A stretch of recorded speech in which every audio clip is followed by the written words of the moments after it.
Buenos días, compañeros y profesor. En esta exposición vamos a hablar de los mecanismos de resistencia antibacteriana. Las expositoras son Meli Campos, que les habla Catherine Méndez, y Michelle Penrose. Bueno, para comenzar, tenemos que en nuestra sociedad actual existe un gran número de enfermedades infecciosas y que estas van a ir en aumento a medida que pase el tiempo.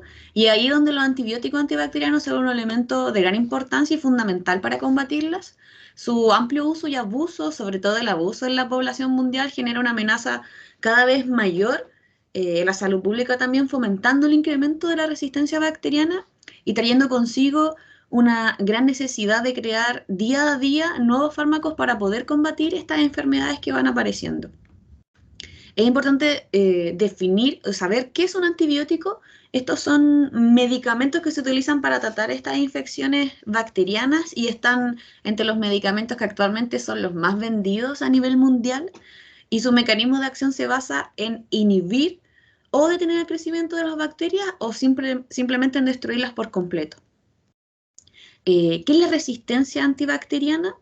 Esta se produce cuando una bacteria es capaz de sobrevivir y crecer, también en presencia de uno o de más antibióticos incluso, y cuando esto sucede, la bacteria resistente continúa causando la infección.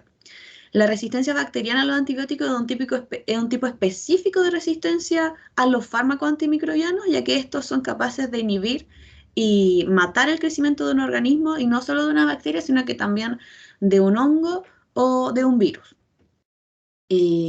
Como cultura general y como dato en salud, es importante saber que fue Alexander Fleming quien descubrió el primer antibiótico conocido como penicilina, y este fue en el año 1928, pero clínicamente fue usado en un paciente por primera vez en el año 1930 y fue el antibiótico sulfamida que fue utilizado por primera vez.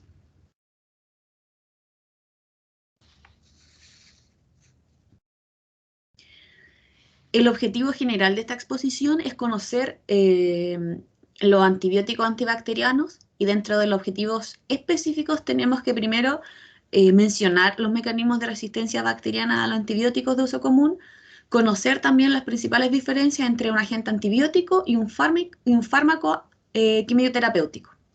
Además de describir diferencias de espectro antibacteriano, tenemos también que mencionar la clasificación de gram positivo y gram negativo, mencionar qué es un antibiograma y la concentración mínima inhibitoria, además de describir las diferencias de espectro antibacteriano entre penicilina y entre cefalosporina. Y por último, mencionar el espectro antibacteriano de las cefalosporinas de tercera y de cuarta generación.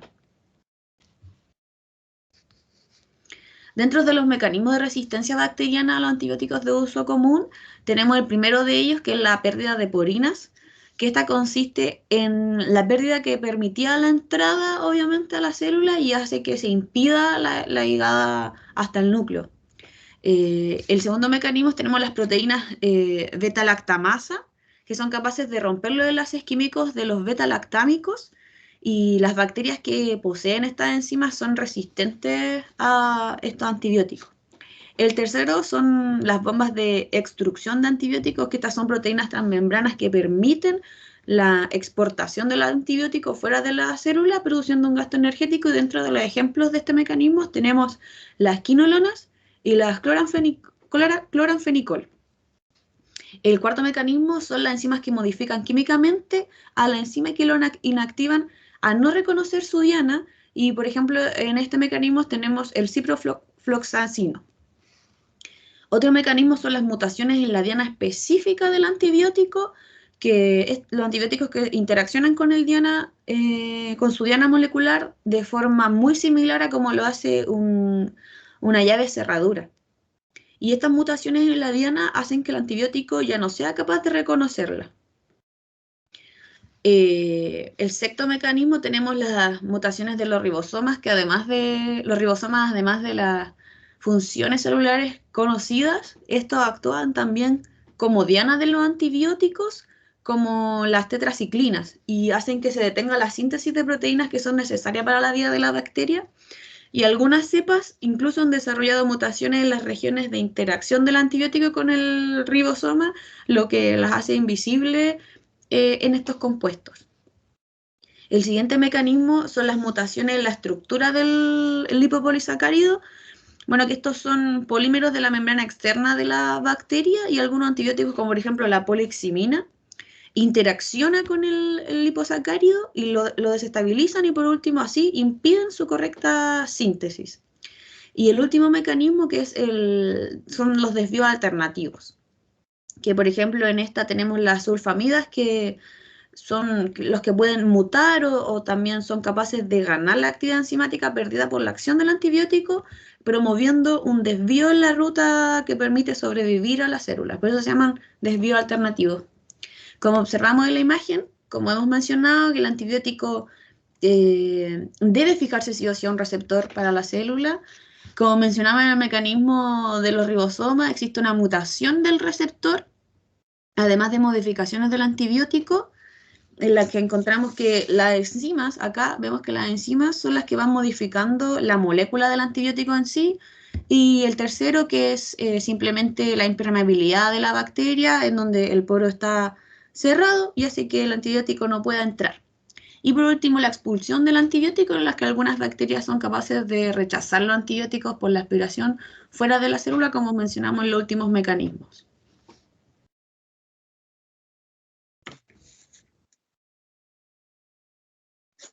A continuación va a continuar con la exposición mi compañera Michelle Penrose.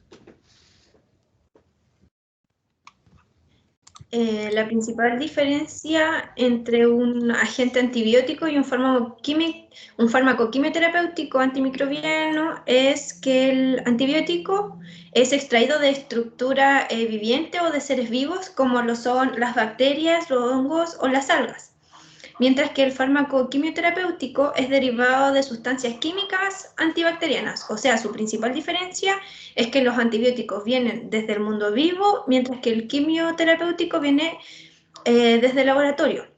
Como por ejemplo la penicilina, que se ve en la imagen, estas se usan para tratar infecciones, mientras que el targretin es para tratar la enfermedad del cáncer. Las diferencias de espectro antibacteriano: el primero es el amplio espectro, que son agentes que actúan contra múltiples grupos de gérmenes gram positivos, negativos, anaeróbicos y aeróbicos, como por ejemplo la tetraciclina, que es usado para tratar infecciones del tracto respiratorio. En segundo lugar está el espectro reducido, que son agentes que actúan solo contra un reducido grupo de gérmenes gram positivos, que en este caso está la penicilina como ejemplo, que se usa para tratar infecciones provocadas por bacterias sensibles. Y por último, el espectro limitado, que también se usa solo contra gérmenes gram positivos, como lo son la ampicilina, que se usa para tratar determinadas infecciones que son ocasionadas, como por ejemplo la bacteria como la meningitis.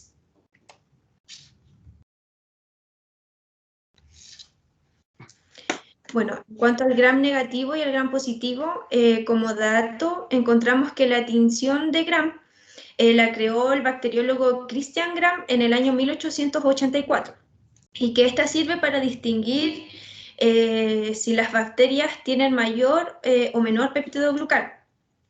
En primer lugar, encontramos las gram negativas, que es una reacción a la tinción de color rosa debido al grosor de su pared celular, que esta es de solo una capa de peptidoglucano, mientras que la gram positiva, esta es una reacción a la tinción de color azul debido a que el grosor de sus paredes celulares es mucho más gruesa, ya que tiene varias capas de peptidoglucano.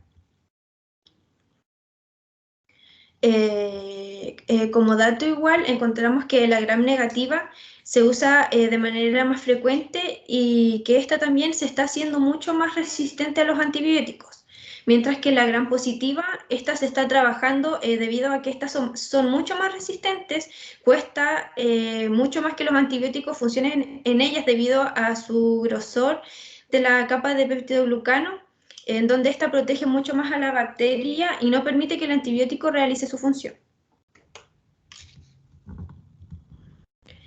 El antibiograma Es principalmente una prueba de sensibilidad para determinar la sustentabilidad de un microorganismo frente a medicamentos antimicrobianos. Bueno, explicado en otras palabras, es que el antibiograma es una prueba de laboratorio de microbiología que tiene como objetivo principal evaluar la respuesta de un microorganismo a uno o a varios antibióticos, que sirve para predecir la eficacia de este antibiótico y para la destrucción de la bacteria que puede estar afectando al organismo. El CMI, que es la contracción mínima inhibitoria, es la contracción más baja de un antibiótico, la cual inhibe el crecimiento de una determinada cepa bacteriana. Con un antibiograma se pueden observar dos resultados. El primero es cualitativo, el cual indica si la bacteria es sensible o es resistente a un antibiótico, y el segundo es cuantitativo, que determina la concentración mínima de antimicrobiano que inhibe el crecimiento bacteriano. Y bueno, esta se mide en unidad medicinal. También aquí en la imagen se puede observar la bacteria y el antibiótico. Cuando la aureola se encuentra más grande o más alejada, significa que esta es más resistente al antibiótico, y cuando está más cerca, la bacteria puede penetrar más fácil a la membrana y para realizar su efecto. Ahora va a continuar mi compañera Meli Campos. Diferencia de los espectros antibacterianos entre las penicilinas y las cefalosporinas. Como ya lo mencionó mi compañera Catherine, las penicilinas fueron uno de los primeros antibióticos que se crearon. Estos son antibióticos de espectro más reducido, pero de mayor uso en la población. Las cefalosporinas son antibióticos de amplio espectro y se dividen en 4, de primera generación, segunda, tercera y cuarta generación, que los explicaré en la diapositiva siguiente.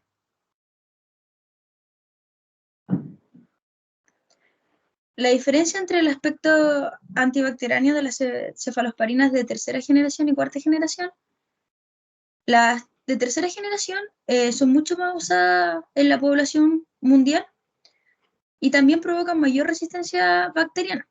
Su espectro antibacteriano es más eficaz en bacterias gram positivas y gram negativas, y las de cuarta generación, su espectro antibacteriano es más eficaz en bacterias gram negativas. Se presenta una mayor elevación de la penetración a través de las membranas, y son en estas en las que se está trabajando mayormente para que puedan provocar un efecto en las bacterias gram positivas.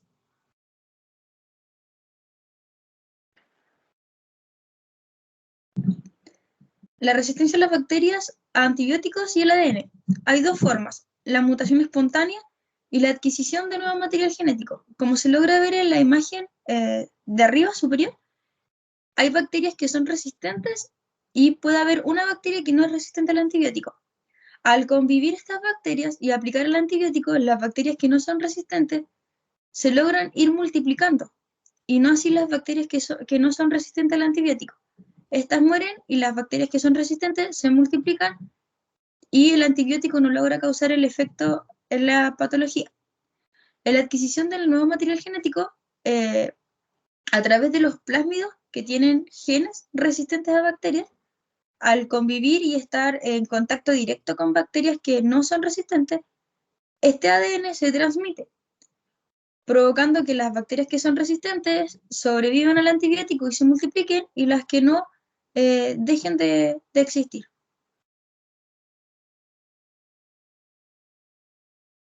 El mecanismo más frecuente de resistencia a los antibióticos beta-lactámicos. Los beta-lactámicos son antibióticos que tienen como núcleo un anillo formado por beta-lactamasas. Las bacterias en este caso pueden liberar enzimas beta-lactamasas. Estas destruyen los enlaces químicos, como se ve en la imagen, de los antibióticos beta-lactámicos, provocando la inactivación del antibiótico y que no produzca su efecto.